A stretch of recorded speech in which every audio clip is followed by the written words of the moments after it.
Fantastic. So you've actually already learned a lot, right? You've learned about primitive types. You've worked on basic operators. You know how to do basic writing and movement in Vim.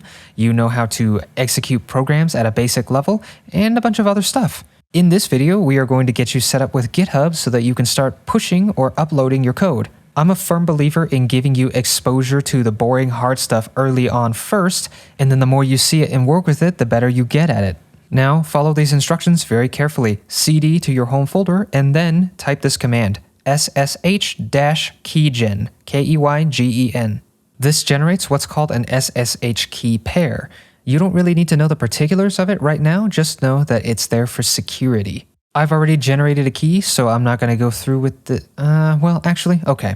I'll go ahead and go through this. I'll save it to a different file. The first thing it's going to ask you is enter a file in which to save the key. You should just go ahead and hit enter. I'm going to enter a different file name here because I don't want to overwrite my current key, but you should hit enter here without typing anything. Next, it's going to ask you for a passphrase. You don't have to enter anything here if you don't want to, but if you want to be extra secure, then you can type a passphrase. And then after that, the command should complete. What this command will do is it will create a new folder in your home folder if it doesn't exist already called .ssh. It actually starts with a dot or a period.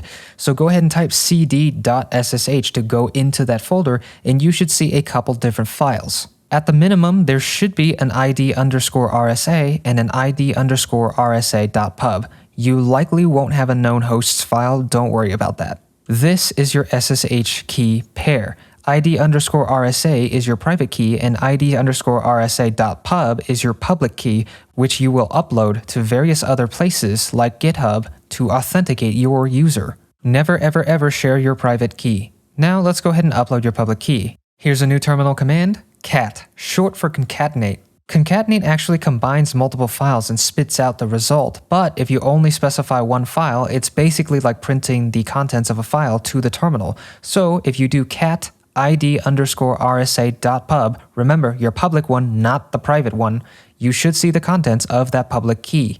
Take that output and copy it. And now go ahead and go to github.com in your web browser and then sign up for an account. Go ahead and pause this video while you're setting up. As soon as you're done setting up the account, confirming the email, whatever, go ahead and log into GitHub, and then at the very top right next to your user icon, click the plus button and then click New Repository. A repository is a storage space for your code. You can almost think of it like Google Drive, but specifically for code. It does get more complicated than this, but for now, think of it as one project per one repository. So right now, you are creating a repository for this course. In the new repository window, go ahead and specify whatever name you want for the repository. You can set it to either public or private, doesn't matter. Uncheck initialize this repository with a README, and then here's an important part. Click on the add.gitignore dropdown and then select Python. Whenever you start a new repo is short for repository, you should always add a .gitignore. That way you or any collaborators that you might be working with don't accidentally check in files that shouldn't be in there. We'll talk a lot more about that later. Alright, everything looks good here. Go ahead and click Create Repository. And now let's add our public key to GitHub. Go to the top right where your user icon is, click on the drop down, and then click on Settings. In the Settings window, click on SSH and GPG keys, and then click on the green New SSH key. I already have several here, you probably won't. In here, go ahead and give it whatever title will help you remember which computer this is for, and then inside the keys section, paste in that public key that you copied earlier. Then click Add. I'm not going to complete this because I already added mine a long time ago, and then when you're done, go ahead and go to the top right, click on My Profile, and then go back to your repositories list. Go ahead and go into the repository that you just created a second ago. It should be completely empty except for the .gitignore file that GitHub automatically committed for you. What we're going to do is we're going to clone this repository or download a copy to your local computer. Go ahead and click on the green clone or download button, and it should say clone with SSH because you added your SSH key. That URI should say git@github.com : your username / your repository name .git. Copy that value and then head back to your terminal. From where you currently are in the system, now you're going to have to CD back into the module 0 folder. So for me, I'm still inside my .ssh folder. I'm going to CD, that takes me home, and then I'm going to CD again and specify workspace /sva/module0.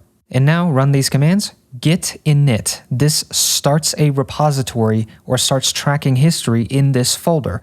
Next, we're going to point this folder to the repository you just created in GitHub. Git remote add origin, and then paste that link that you just copied. And now we're going to pull the information that's already in that remote repository. Git pull origin master.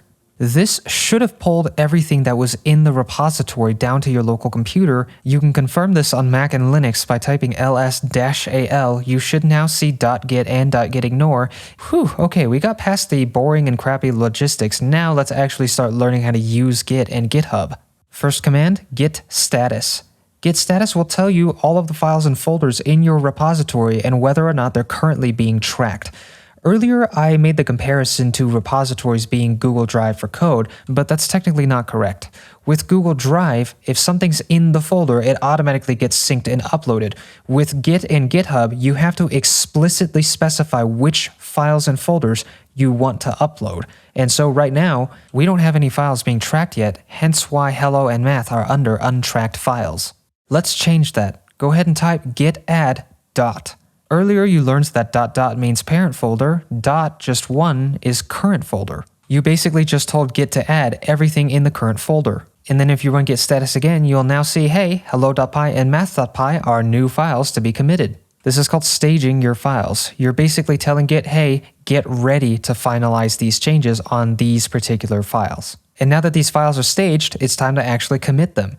Git commit -m and then open quotes, type in a commit message. A commit message is meant to be a fast one-line description of what changes were made in this particular commit.